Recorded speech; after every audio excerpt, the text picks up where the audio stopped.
এখন বাজে 4:04। এই যে আমরা দুজনে উঠে চলে যাচ্ছি, কারণ ভোর ভোর না গেলে একদম কাজ করা সম্ভব হবে না। এখন প্রচণ্ড রোদের তাপও হয় আর বরজ পড়ে গেছে, মানে যে কত ঝামেলা। এই যে ল্যাম্প পোস্টের আলোয় দাঁড়িয়ে তোমাদের জন্য এখান থেকে ব্লগটা আরম্ভ করলাম বলতে সারাদিন অনেক ব্যস্ত থাকবো, কতটা কি করতে পারবো জানি না।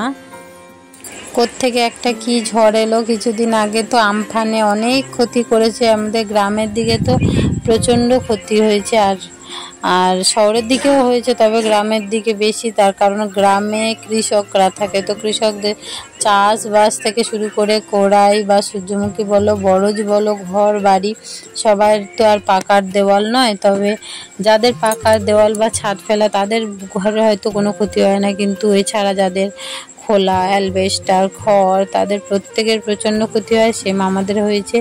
আর সারাদিন পুরো থাকতে হচ্ছে মাঠে আমার বাবা মা ভাই বোন সবাই মিলে বড়দের কাজে লেগে পড়েছে। তার কারণ এই যে দেখতে পাচ্ছ গাছগুলো যদি এইভাবে শুয়ে থাকে 2-3 দিনের বেশি, প্রত্যেকটা গাছ মারা যাবে। আর এখন সেই রকম রোদের তাপ। এই যে পুরনো একটা ছোট্ট ভিডিও ছিল তোমাদেরকে দেখাচ্ছি, দেখো বরজটা কত সুন্দর ছিল। এই কিছুদিন আগে আমি আমার ছেলে আমার বর্মশাই এসে এই যে লাইন এরকমভাবে খড় দিয়ে দিয়েছি। তার কারণ তোমরা অনেকেই জানো খড় কিন্তু সত্যিই ঠান্ডা। যাদের এখন গ্রামের দিকে খড়ের বাড়ি আছে, সত্যিই খড় খুবই ঠান্ডা। তো এই জন্য বাড়ি ঠান্ডা থাকার জন্য খড় দিচ্ছিলাম। আর এখানে এই সময়টা পড়েছে এত রোদের তাপ, আর এই যে এই সময় কাজ করতে হচ্ছে পুরো মাঠের মধ্যে। এখানে এই বাঁশগুলো ফাটিয়ে 2 ভাগ করে নেওয়া হচ্ছিল যাতে কাজের সুবিধা হয়। আর এত গরম লেগেছিল, প্রচুর কষ্ট হচ্ছিল, কিন্তু কিচ্ছু করার নেই।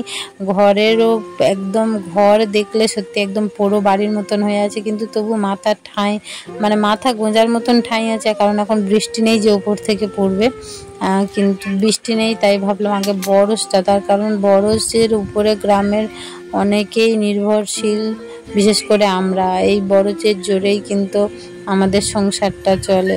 তো সেক্ষেত্রে বরজটার দিকে লক্ষ্য রাখতে হবে। এইভাবে আমরা খড় ঢাকা দিলাম গাছের উপরে, তার কারণে প্রচণ্ড রোদের তাপ, গাছ একদম ঝলসে যাবে যদি সারাক্ষণ রোদে থাকে।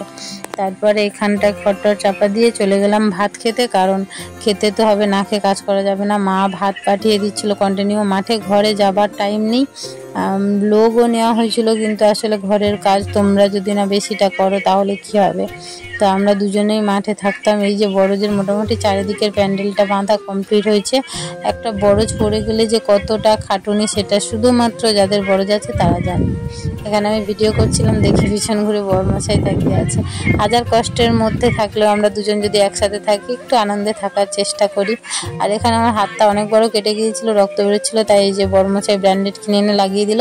তার কারণ কাজ তো করতে হবে, বন্ধ দিলে হবে না। এই যে রাত হয়ে গেছে, আজকের মতো এখানেই সমাপ্ত, আবার কাল আসতে হবে, কারণ এটা যে কদিনের কাজ। আমি বললাম না, যাদের বরজ আছে একমাত্র তারাই বুঝবে।